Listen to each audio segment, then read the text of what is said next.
கர்த்தர் உன்னை தினமும் தேடி வருகிறார் என்ற தலைப்பில் நாம் அதிகமாய் தியானித்து வருகிறோம். ஒவ்வொரு நாளும் நம் தேவன் நம்மை தேடி வந்து நம்முடைய வாழ்க்கையில் எல்லா விதமான ஆசீர்வாதத்தையும் தருகிறவர். ஏனென்றால் அவருடைய வார்த்தை நாம் அதிகமாக தியானிக்கும் பொழுது நம்முடைய உள்ளம் மகிழ்ச்சியாக இருக்கிறது அல்லவா? நாம் எவ்வளோ நாள் ஒவ்வொரு நாளும் அவரை தேட தேட தேட நம்முடைய ஆவிக்குரியமான வாழ்க்கையில் மிக உயர்ந்து நாம் இருப்போம்.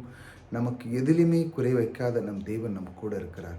இந்த அண்டா சராசரியை படைத்தவர் உங்களுக்குள்ளே வைக்கப்பட்ட அனைத்து ஆசீர்வாதத்தையும் அவர் ஒவ்வொரு நாளும் அதை தந்து கொண்டே இருக்கிறார். அதனால தான் நம்ம அவருடைய வார்த்தைகளை அதிகமாக தியானிக்கும் பொழுது அவர் நம்மை தேடி வந்து வார்த்தைகளை கொடுக்கிறார். மனுஷனுடைய வாழ்க்கையில் பாருங்கள், நம்ம தேடி வந்து நீங்கள் எல்லாம் இப்போ கேட்குறேன் அப்படின்னா நீங்கள் கர்த்தரால் விருப்பப்பட்ட மனிதர்கள். அதனால தான் நீங்கள் வார்த்தைகளை கேட்குறீங்க. கர்த்தர் உங்கள் மேல் பிரியமாக இருக்கிறார். ஆகையால் தான் இந்த வார்த்தைகளை கேட்க உங்களுக்கு ஆனந்தமான ஒரு உள்ளம் இருக்கிறது இல்லையா? நாம் தேவனுடைய வார்த்தை கேட்கணும், 2-3 நிமிஷம் கேட்கணும். கர்த்தர் என்னோடு உலாவுகிறார், என்னை கைவிடாத தேவன் எனக்குள்ளே இருக்கிறார் என்று சொல்லி நீங்கள் ஒவ்வொரு நாளும் பிரயாசப்பட்டு தேவனுடைய வார்த்தைகளை கேட்குறீங்க. ஆகையால் தேவன் உங்கள் மேல் அனாதி அன்பை வைத்து அவர் உங்களுக்கு எல்லா ஆசீர்வாதத்தையும் தருகிறார். அவருடைய வார்த்தைக்கு நேராக போவோம்.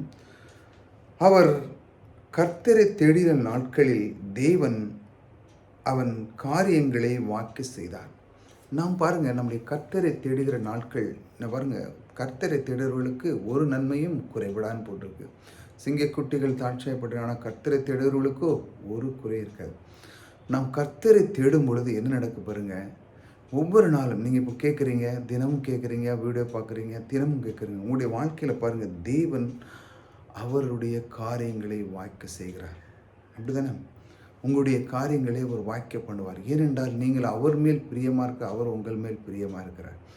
இந்த உலகத்தை வார்த்தையால் உண்டு பண்ண இந்த தேவன் உங்கள் மேல் அனாதி அன்பு வைத்திருக்கிறார். ஏனென்றால் நீங்கள் அவர் மேல் பிரியமாக இருக்கிற ஒவ்வொரு நாளும் வார்த்தை கேட்குறீங்க, கீழ்ப்படுங்கிற, கர்த்தருக்கு நேரத்தை கொடுக்கீங்க, பணம் சம்பாதிக்கிறவுடைய திறமை உங்களுக்கு கர்த்தர் கொடுத்துருக்கிறார். அதில் நீங்கள் முன்னேறுறீங்க, ஞானத்தில் முன்னேறுறீங்க, அறிவில் முன்னேறீங்க. இப்படி பலவிதமான காரியங்களை தேவன் உங்கள் வாழ்க்கையில் முன்னேறி வைத்திருக்கிறார். அதைத்தான் அவர் செய்கிறார். ஒவ்வொரு நாளும் உனக்கு நான் வாய்க்க பண்ணுவேன், ஏனென்றால் நீ எனக்குள்ளே இருக்கிற, நான் உன்னை ஒரு நாளும் கைவிட மாட்டேன் என்று அவர் வாக்கு கொடுக்கிறார். ஒவ்வொரு நாளும் அவர் உங்களுக்கு வாய்க்க பண்ணுகிறாங்க. அவர் தேடி வருகிறார். கர்த்தர் உன்னை தினமும் தேடி வருகிறார் என்றால் அவர் உங்களை கைவிடுறதுக்காக வரார் இல்லை. நீங்கள் எந்த சூழ்நிலை இருந்தாலும், எந்த ஒரு கஷ்டம் இருந்தாலும் அதிலிருந்து நீங்கள் நீங்கி சுகத்தோடு பலத்தோடு மற்றவர்கள் பொறாமைப்பட அளவுக்கு நீங்கள் வாழ வேண்டும் என்று தான் அவருடைய விருப்பமும் சித்தமாக இருக்குது. இதைத்தான் அவர் வாக்கி பண்ண வருகிறார்.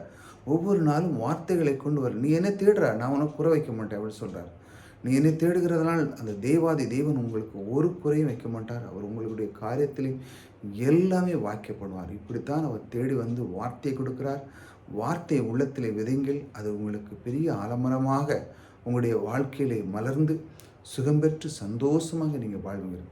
கர்த்தர் உங்களோடு கூட இருக்கிறார். கர்த்தர் உங்களை ஆசீர்வதிக்கிறார்.